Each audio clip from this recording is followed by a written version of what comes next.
ancestors identified with certain characters in the Bible. They identified with the Israelites who were set free. They identified with characters like David, who was perhaps small and insignificant, but was fighting against something that was bigger than himself. Religion does play a part in it. That was their hope, that they too would be able to fight whatever that giant was and be free. And that's what they wanted. That's what they concentrated on.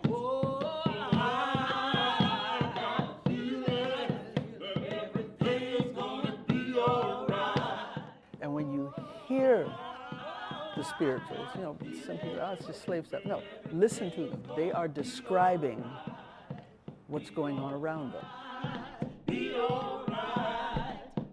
They could sing those songs, and the slave owners would not know what they were doing.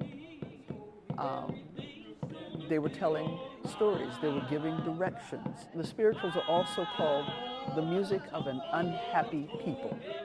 People think they were singing because they were happy. They were not. There ain't no freedom here, Lord. There ain't no freedom here, Lord. There ain't no freedom here, Lord. I wish I ain't never been born. The song's entitled, Lord, How Come Me Yeah? It's a song about a woman who has issues with God. She asks, Lord, how come me yeah? When you get to the part that says, they sell my chillin' way, Lord.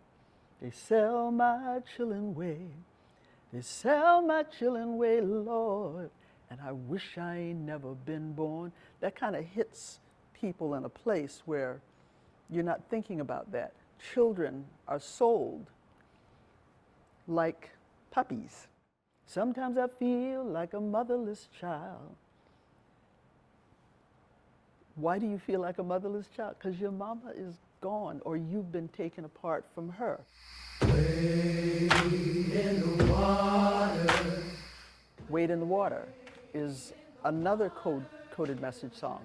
Whenever the ancestors were escaping from slavery,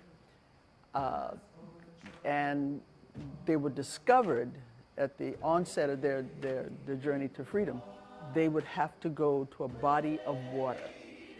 And they go to that body of water because dogs are chasing them, and the dogs can't tell the scent when they hide in the water. In that water are alligators and leeches and all this other stuff that you don't want to be bothered with. But because freedom is so important, you're risking life, and that should get you here, and eventually here, that was happening.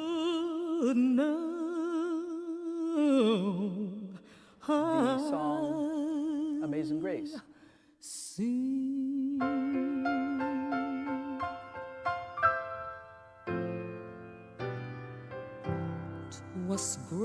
The melody was given credit to Unknown. And the only place he could have heard the melody for Amazing Grace was on a slave ship. And grace, when they were moaning and groaning. Amazing Grace was born as a result of the ancestors who came across on the Middle Passage. They were singing even then. The energy in the black church is different from energy anywhere else. Even the funeral services are energetic. It's just the energy that the ancestors practice while in church. We like to clap, we like to sing, we like to shout. They had their rhythms, even though they didn't have the drums.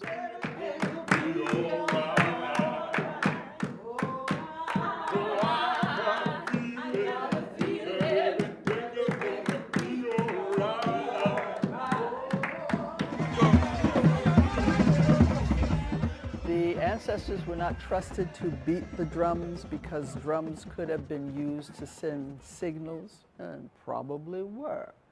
And the powers that be thought that if they took the drums away, that they would not be able to send those signals, which was not true. They simply improvised.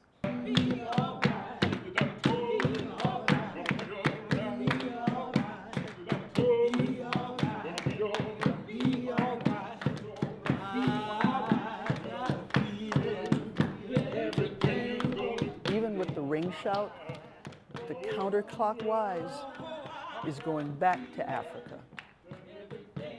Clockwise is going away from it. So that's their means of showing resistance. Even though they didn't have the drums, they were still able to make their rhythms with their canes, with their staffs, with whatever they could do. When you think that after they got together in the pray houses and the camp meetings, they went right back into the turmoil that they sang about.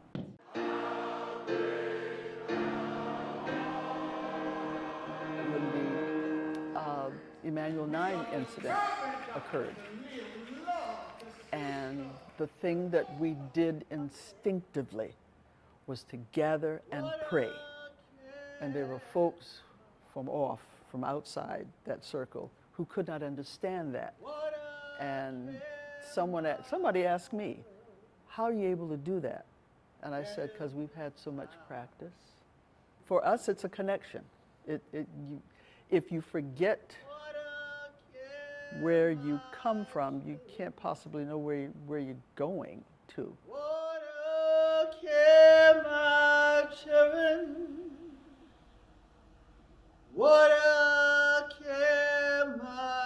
children, get 'em far from home. What a they gon' carry me. What a they gon' carry me. What a day go carry me, who carry me far from home. Go carry me far from home. Go carry me